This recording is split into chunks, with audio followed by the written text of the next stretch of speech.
They had the best chairs, the marble that caught the ceiling lights like 100 quiet suns, and a children's play area with plush animals that cost more than most cars. They also had a moment no amount of money could buy back.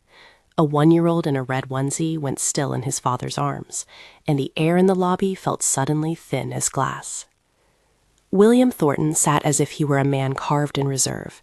Tailored suit, calm voice, a billion-dollar name on a nameplate that lined his life like a ledger.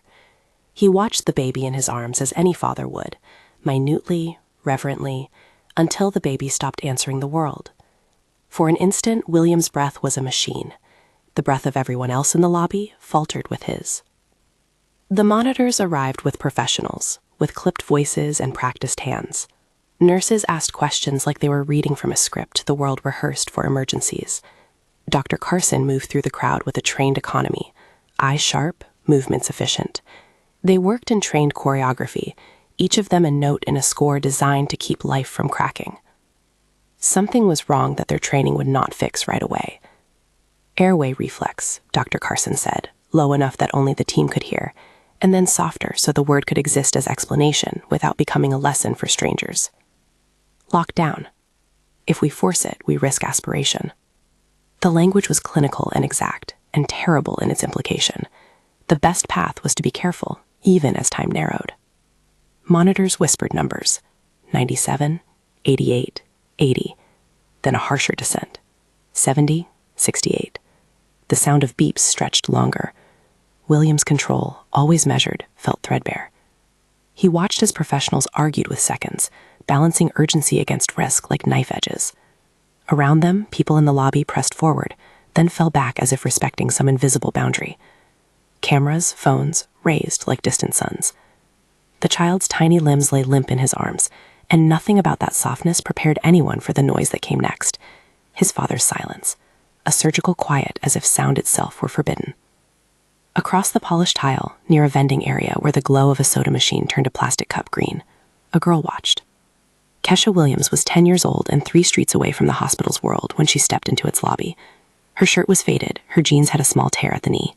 She had come for water, nothing special about that, only water in a plastic cup to swallow because her throat had been scratchy after a morning run of errands, after helping with laundry, after dodging a security guard who mistook her presence for trespass. Security had called her loitering. Someone had tugged at her arm. Someone else had told her to move along. She had been ashamed and angry and accustomed to invisible boundaries. She stood now at the edge of the crowd, cup in hand, watching like everyone else. She had learned, on streets that favored the fast and the fortunate, a simple rule. When someone is on the ground, you do something. Waiting, she knew, could be a kind of slow murder. You could talk yourself into doing nothing until it was too late. The world had taught her that waiting was acceptable when your name didn't buy you a chair in the lobby. She refused that lesson this time. The team was deliberate. Nurses whispered, "We need to keep suction to a minimum, targeted breaths." And then Dr. Carson's voice, "If I push the airway now, we might force fluid into the lungs. We have to monitor and allow for spontaneous resolution." Those were not the words of indecision, but of calculation in the face of unknown peril. They followed the protocol because they had to. The protocol exists because sometimes quick fixes kill. Kesha didn't know the word protocol. She did know what came when a child in her neighborhood stopped and no one moved. They were lost. She knew how to tilt a baby's head when a neighbor choked on a grape because she had watched and learned what small mercy she could offer. She had also learned to keep her head down when authority loomed. Standing there, she felt the lobby's air press against her, the same pressure she felt on streets where people pretended not to see you until you were the story they could use. She moved before she thought about the consequences. Her knees bent reflexively. The polished floor was cold through her jeans. She crossed the space with a speed born of a life that measured time differently. For her, seconds were the currency of survival. William barely registered her at first, a shadow between himself and the noise of the room.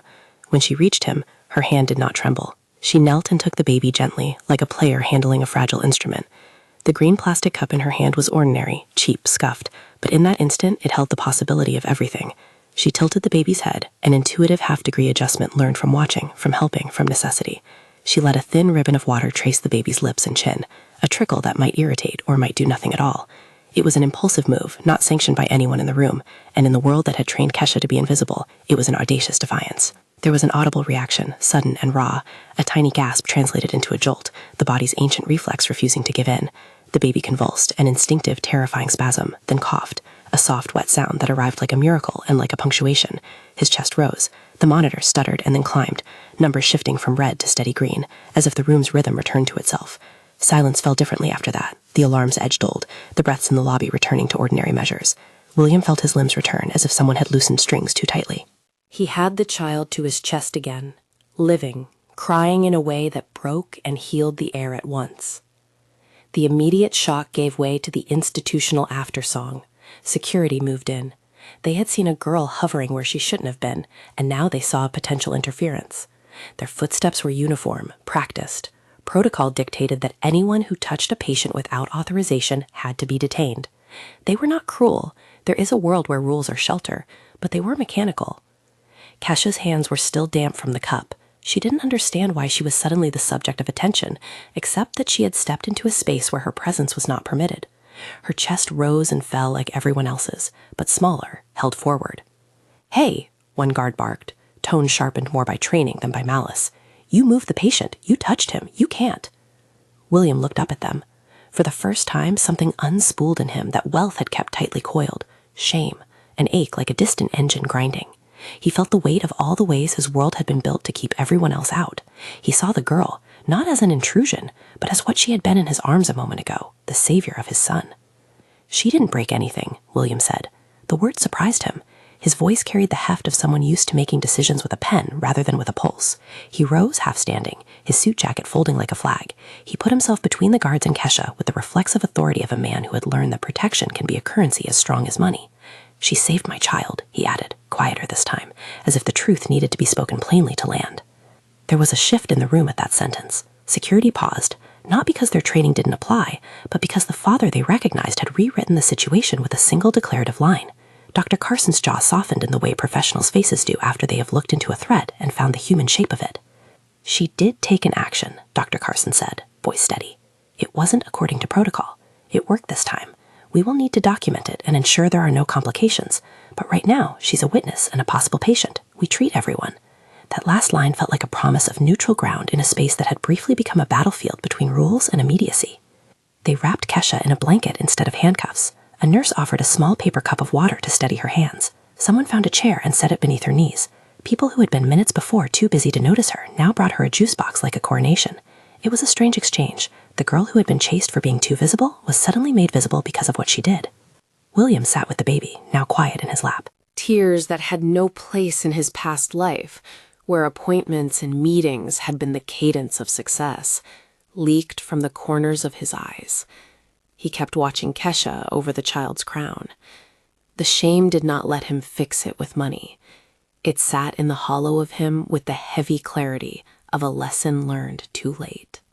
Later, outside the clinical glare and the hum of routines, Dr. Carson explained again, this time softer for the record and for a father asking questions he had never expected to confront. "Sometimes the airway can go into a protective spasm," he said. "Forcing it can make things worse. We weigh that risk constantly. There are moments where someone does something impulsive and it helps. We can't base standards on impulse. We have to keep them. Otherwise, more lives could be harmed." He wasn't absolving the risk Kesha had taken, only naming it. It left no doubt. She had been reckless by the standards of medicine, and yet her recklessness had become salvation. The contradiction sat in the room like a cold draft. Kesha listened from a chair that felt too pristine for someone who had slept on steps more nights than she could count. She did not need Dr. Carson's approval. What she felt most was the heavy look from William. No pity, only a kind of raw gratitude. He had brought her to the pediatric ICU later, palms sweating, the aftershocks of the emergency threaded through his jaw. The room in ICU had a different light, dimmer, more forgiving. Machines hummed like a chorus that didn't demand drama, only steady care. Benjamin slept in a bed that monitored every rise and fall like a careful sentinel. Kesha sat close, hands folded in her lap, the blanket still wrapped around her shoulders like a small cloak. William sat across from her, businesslike still, but his manner had shifted into something else, a tentativeness that belonged to a man learning how to be human outside of balance sheets. He told Kesha nothing of his empire. He told her small, truthful things, that he had been afraid to lose the boy, that he had never thought a child could save another in a lobby full of experts. He would later call it luck, and later still call it a miracle. But in the room now, it was simply gratitude wearing a suit. The baby, when he opened his eyes, reached without calculating. His hand moved like a compass needle, not toward money or status, but toward a human face that had held him when he could not hold himself. His tiny palm brushed Kesha's finger and closed. The grip was weak and earnest, the kind of contact that reframes a life. Kesha's eyes widened. For a little girl who had grown used to being unseen, that small clasp was seismic. It declared without language that she mattered in a way nobody had previously acknowledged. William watched the softness in her face and felt something fundamental shift. The man who had once believed the world could be managed with directives and strategy now understood a limit to all that. In the days that followed, the lobby incident became a story threaded through staff conversations and security reviews. Reports were filed, both for the event and for Kesha's presence in the hospital earlier. William requested a meeting with hospital management that began with a question that had no easy answer. How had a child in need felt unseen enough to leave the safety of her own neighborhood and risk the hospital's glare? They rolled out programs, discussions, briefings. Security engaged in introspection. Policies were re-examined, not as an apology, but as institutional learning. Dr. Carson wrote a note in the chart not to encourage imitation, but to record the facts. An unauthorized intervention preceded a life-saving revival. He also insisted, gently and with authority, that no public statement should turn Kesha's action into an instruction manual. There was a line professionals did not cross. You could honor a brave act without endorsing it as medical protocol. William, who could allocate untold resources with a signature, did something quieter. He found Kesha at the community center, where she returned to the life that had always belonged to her. He didn't arrive with a camera or a press release. He arrived with a pair of shoes, an envelope, and an invitation to a small scholarship setup that would pay for school, not charity dressed as spectacle. His face was guarded. He had learned humility the way men learn to read language, slowly and with difficulty. He offered only what he thought might matter, stability and recognition that some people needed a hand up more than a publicized thank you. Kesha accepted, not with the dramatic gratitude stories like De Palme across pages, but with a look of someone who counts chances in quiet increments. "Where I'm from," she said to him one afternoon, voice steady as a streetlight, "you can't wait. If you wait, people don't come back." She did not demand thanks. She did not want William's pity. She wanted fairness, a less rough road than the one she'd known. People made the story into headlines that simplified the edges. "Rich man saved by poor girl," read one caricatured headline. Another turned it into a morality play. But the truth sat somewhere more complicated and human than any headline. A child who might have been invisible became the center of life by an act that was both impulsive and brave. And a father learned that his power could protect rather than punish. Protocol held its purpose. Instinct intervened in a way that saved a life. Both were true, and both had to be named without collapsing one into the other. At night, William walked the hospital corridors alone sometimes, thinking about the seams of society where people fell between. He thought about the cold tile under a girl's knees and about the green glow of a cheap plastic cup. He thought about the way life had a way of refusing to be managed by ledgers. The gratitude he felt did not make him less embarrassed by the invisible walls his wealth had built. It made him want to see who those walls hid. Kesha's life did not become a fairy tale the way movies make them. There were bills and rough mornings and nights when the streetlights felt like overseers. But she went to school with shoes that did not threaten her feet and food in her bag. She kept her green cup, the same scuffed thing, in a drawer, like a talisman. Only now it reminded her of a moment when she had stepped forward and a baby had breathed again. Benjamin grew. When he was older, a picture would surface of the day. A snapshot of a man in a suit, a little girl with chipped nail polish, a baby clinging to both. The image would travel, eliciting different reactions from different viewers. Some would see a neat lesson about heroism. Others would glimpse an indictment of systems that force good actions into the cracks. In the quiet reconstruction, Dr. Carson would often say something that sounded obvious and was not. We are good at protocol because we see the worst of what happens without it. We must be brave enough to learn from the acts we don't approve of, and honest enough to admit when our rules are brittle. It was a line that became part of the hospital's aftercare training, an acknowledgement that systems require both discipline and humility. Kesha never set out to teach lessons.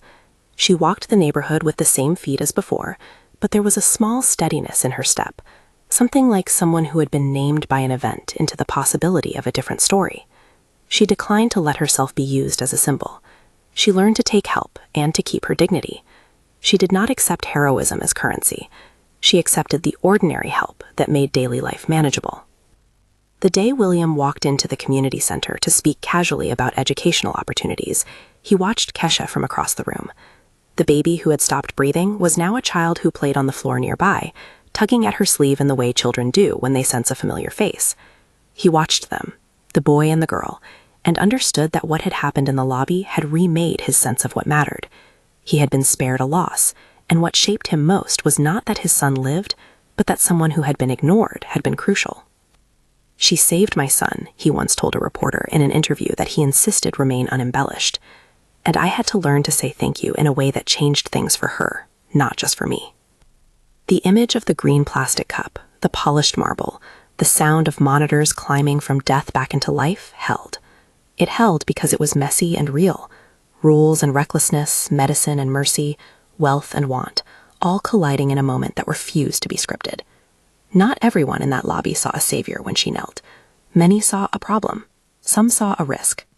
But in the instant that mattered, a poor girl did the unthinkable, and a billionaire learned his most meaningful lesson at the feet of a child: that courage needs no permission, and that seeing a person is sometimes the most powerful act a human can offer. Tell us where you're watching from in the comments. This story reaches farther than a lobby. It connects us all. The headline will always be blunt. Why a poor girl's bold move saved the billionaire's baby when doctors hesitated. But the story beneath that line is more complicated and truer. A child saved another by instinct. Professionals balanced risk and duty. A man with everything found his greatest humility. In the pediatric ICU, when a tiny hand closed on a small rough finger, the spectacle of money and power faded into the background of a simple fact. A life had been spared by a person who had nothing but courage and a plastic cup. If this moved you, share it with someone who believes courage doesn't need permission, and subscribe for more grounded human stories.